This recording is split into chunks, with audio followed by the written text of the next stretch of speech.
Fairness opinion. A fairness opinion is a professional evaluation by an investment bank or other third party as to whether the terms of a merger, acquisition, buyback, spin-off, or privatization are fair. It is rendered for a fee. They are typically issued when a public company is being sold, merged or divested of all or a substantial division of their business. They can also be required in private transactions not involving a company that is traded on a public exchange, as well as in circumstances other than mergers, such as a corporation exchanging debt for equity.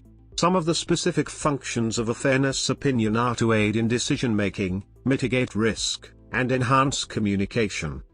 Controversy. Controversy in financial and management circles surrounds the question of the objectivity of fairness opinions, as one aspect of the duty of care in the fairness of a transaction.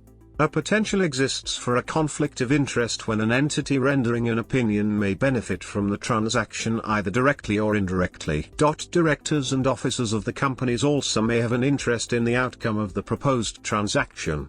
In response, in the United States, the Financial Industry Regulatory Authority, then the National Association of Securities Dealers, issued its Rule 2290 to require disclosure by its members to minimize abuses. This was approved in 2007 by the Securities and Exchange Commission. Equity and fairness.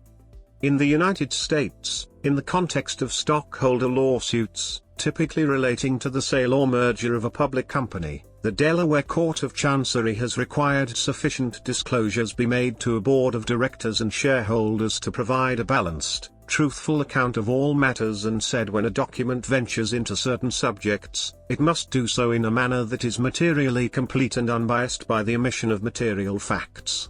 In a memorandum opinion in the Czech-Fiserv merger, Chancellor Chandler underlined that the earlier Henry Pure Resources Court had established the proper frame of analysis for disclosure of financial data. Stockholders are entitled to a fair summary of the substantive work performed by the investment bankers upon whose advice the recommendations of their board as to how to vote on a merger or tender rely. According to the certification hypothesis, fairness opinions may also serve the interest of the shareholders by mitigating informational asymmetries in corporate transactions.